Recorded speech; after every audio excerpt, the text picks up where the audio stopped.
qui a été donc créé par un sculpteur qui s'appelle Stéphane Rouget, qui notamment est le créateur de la 100e statue qui est juste derrière nous, Saint-Piran, qui a été créé en Cornouailles britannique.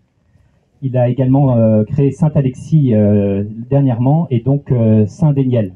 Donc il ne pouvait pas être avec nous parce qu'il est en Cornouailles britannique, il habite là-bas.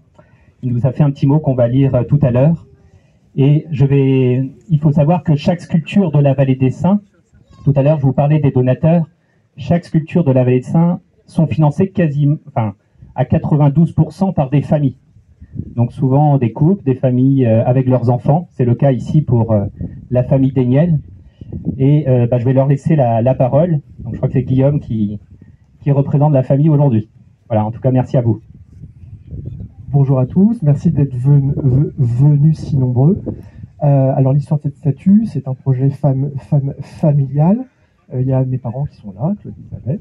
Et je suis associé avec mon frère dans une agence immobilière que nous avons fondée il y a 8 ans à Pleyber-Christ, qui est spécialisée dans le patrimoine historique. Et pour nous, ça avait du sens de mécéner un site qui valorise le patrimoine, l'histoire de la Bretagne, le savoir-faire de la Bretagne, l'esthétique, dans un site naturel formidable.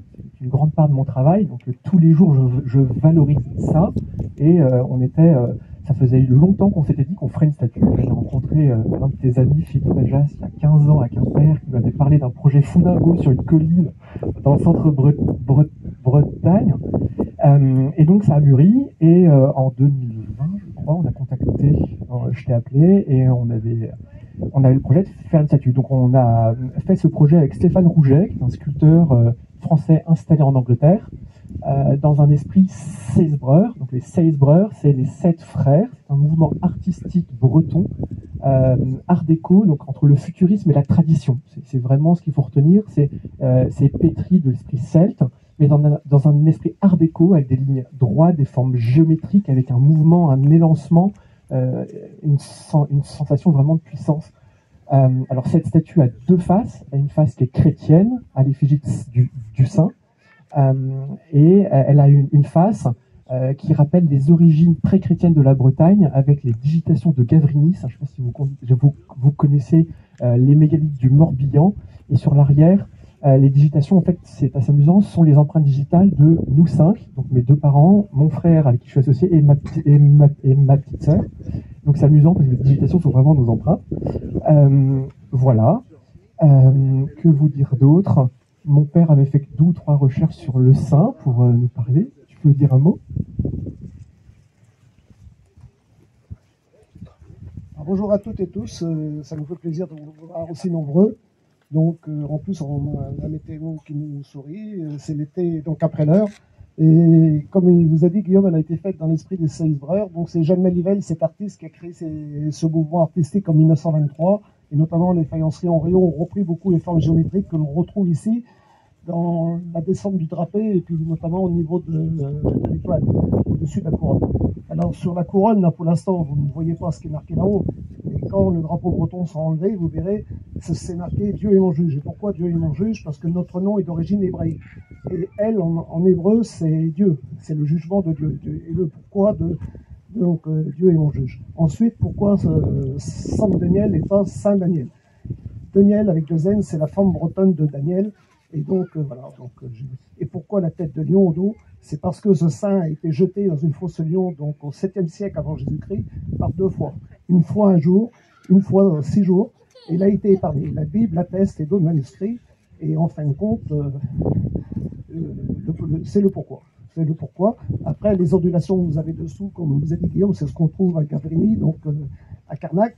Et donc, je crois que ça représente bien donc, la Bretonne, et ça s'inscrit dans les volontés de Sébastien. Donc, je ne sais pas. Voilà. Donc,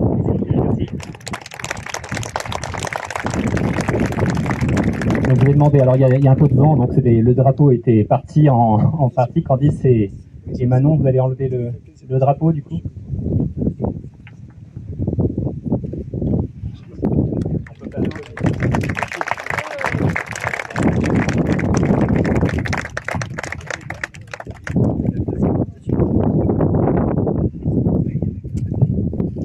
vois que si on n'a pas emmené le ciseau, ça va être compliqué.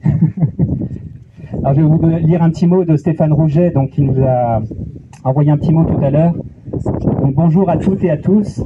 Vous voilà maintenant en face de votre Saint Déniel. Le vôtre, car ce n'est plus celui de la famille Déniel, les mécènes, ni le mien, ni celui de Marie, qui m'a bien aidé lors des finitions minutieuses, entre autres. En nous résident des mémoires de son processus de création, avec ses recherches, les conversations avec Sébastien Minguy, dont moi-même, Claude, Isabelle, Guillaume Déniel, bref, ce que vous ne voyez pas. Ces processus nous ont amenés à cette sculpture, avec l'évolution des spiritualités pré-celtiques, celtiques et bretonnes, de la pierre levée à la sanctification. C'est également le bicentenaire du groupement des Seisbreurs et notamment sa présence féminine derrière, où les empreintes des mécènes se transforment en symboles de Gavrinis, qui eux-mêmes deviennent les motifs de Jeanne Malivelle, mais aussi Xavier Langlais, dont j'ai repris sa typographie pour le lettrage et ses formes graphiques. Mais c'est surtout l'expérience humaine qui vous apporte cette pierre travaillée. L'entraide entre les sculpteurs, notre joie d'être ensemble avec toutes les personnes qui travaillent pour la Vallée des Saints, des cuisiniers aux animateurs culturels, des personnes au parking jusqu'au personnel de la boutique, tous là pour nous, pour vous, pour que toute expérience sur ce lieu soit